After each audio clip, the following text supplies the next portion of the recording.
Welcome back, video creeps. It kept on bugging me, and you guys seem to really respond to my Bride of Chucker review, so I am tackling the Child's Play series. Kicking it off with Child's Play 1988. He wants you for a best friend.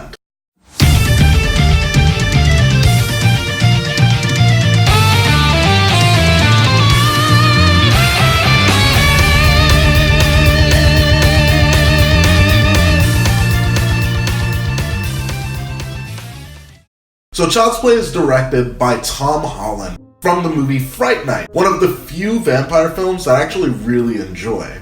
I know you guys love them, but I just feel like there's way too many movies about vampires, there's way too many movies about zombies. Along with Tom Holland, this movie was written by Don Mancini. And the two of these guys have actually been able to stay with the franchise all the way up until the most recent entry, Cult of Chucky, which is crazy rare for a franchise of this caliber. You look at movies like Friday the 13th or Nightmare on Elm Street, and they're consistently being handed off to the next director. So it is nice to see his vision realized all the way through.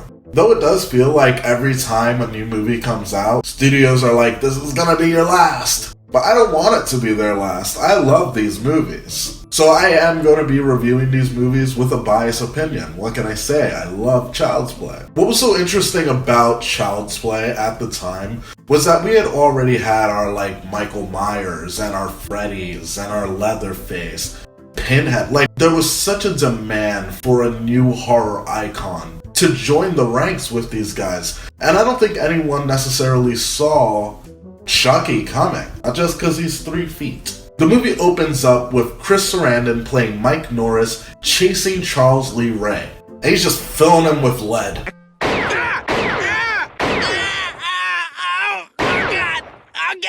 Until eventually Charles Lee Ray is at a point where he's just dying. He can't take any more bullets. And he finds himself in a toy store at the end of this chase. And this movie starts the creep factor immediately. The chant that Charles Lee Ray says in the beginning of this film with the thunder and everything.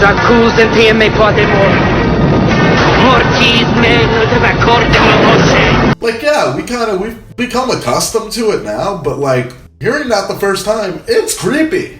But he says his chant and he puts his soul into a good guy doll. Side tangent, something that's always bugged me about this film is the fact that when Karen Barkley gets the good guy doll, anyone else notice that box is in perfect condition? There's a little rip. But other than that, this box is clean, it's nice, damn near new. That fucking toy store exploded. That Chucky doll should look a little bit more like how he does at the end of this film, but we'll get there. The movie switches tones and we pick up with Andy Barkley, whose birthday it is. And he's wearing the good guy overalls, he's watching the good guy TV show. Homeboy is a fanatic, which is dope. I was that kid when I was younger. Granted, my Teenage Mutant Ninja Turtles never came to life to kill me. Thanks, guys. But I remember being obsessed with cartoons as a kid and just fuck, I want it. Having that feeling inside. One of the interesting things about this movie is how it's filmed. The first half of it, you almost don't know if the doll is the one doing these things or if Andy is the one being nefarious. And that's actually because in Don Mancini's original script, Blood Buddy, Andy was the killer. And that was the movie. Is it the doll? Is it the kid? Oh shit, it's the kid. When Tom Holland revised the script is actually when we made Chucky the actual doll. And thank God he did, because what a legacy. Karen Barkley's boss makes Karen go back to work on Andy's birthday, which I only just realized now is probably a callback in Child's Play 2019 with the asshole boss in the beginning. Not sure why that's the callback and not a good film. Shade. So Aunt Maggie is taking care of Andy throughout the night. Only problem is this is the first time in the movie that we see Chucky succumb to his bloodlust. He starts messing around with Maggie, making things shake, running across the room. She thinks it's Andy, but before it's too late, she catches a hammer right to the eye.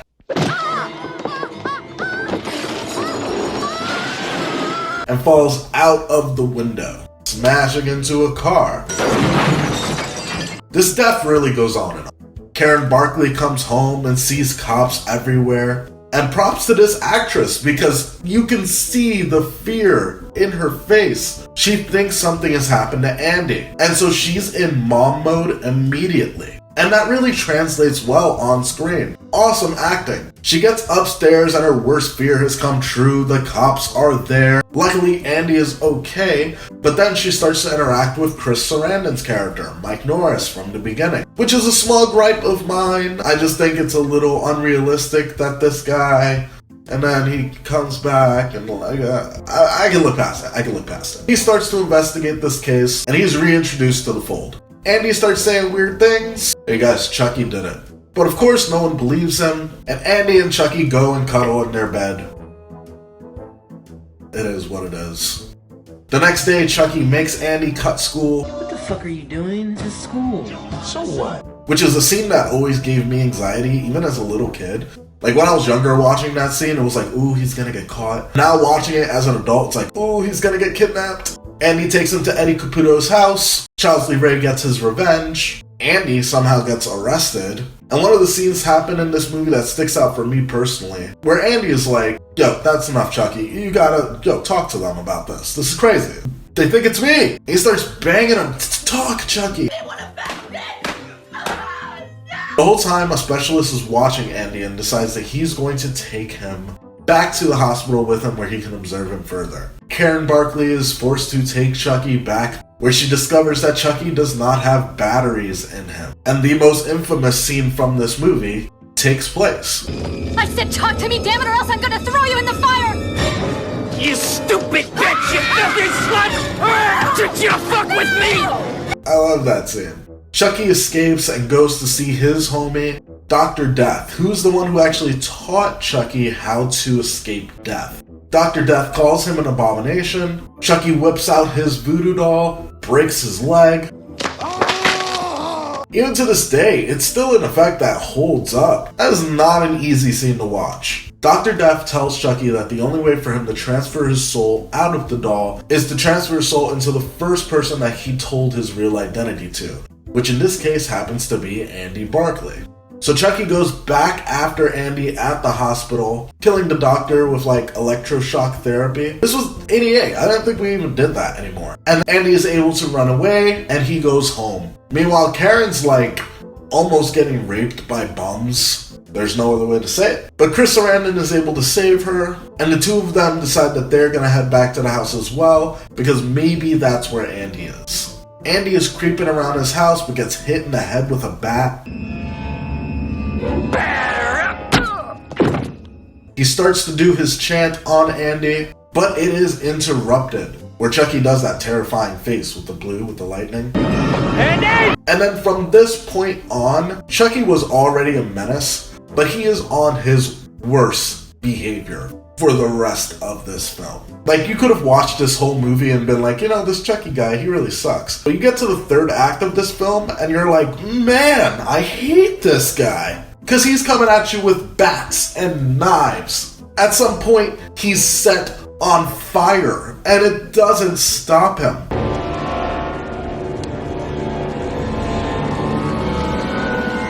Hello, Andy. The whole ending of this movie is nightmare fuel, honestly. You just can't seem to kill Chucky. Can't keep a good guy down. After he's completely burned, Chucky just comes back, and he's burned and fucked up looking. Karen Barkley takes out a gun and starts to shoot him, and he starts breaking apart for the first time in this franchise, because it happens quite a bit. His head is flying off, and finally, it seems like Chucky is dead. But he's not. Chucky's body without a head is able to crawl through the vents and shit. I don't know how, because he didn't have a head. But Chucky's head doesn't need to be attached to his body in order for him to be able to communicate with it.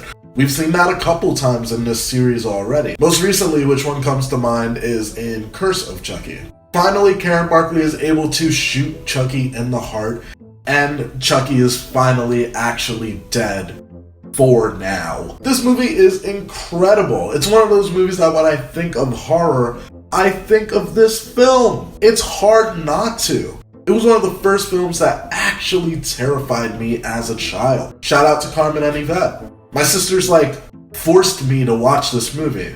One would argue child abuse, but it set me on a path, so that's cool. I don't know many people who haven't already seen this movie. It's infamous. And Chucky has climbed his way into the zeitgeist, where now slutty girls dress like him on Halloween.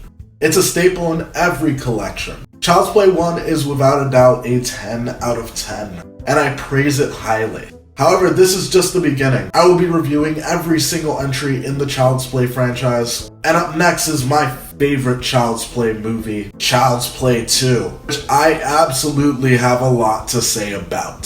So make sure that you're subscribed and hitting the bell, that way you're notified when it's put on. I will see you for Child's Play 2, video creeps. Peace!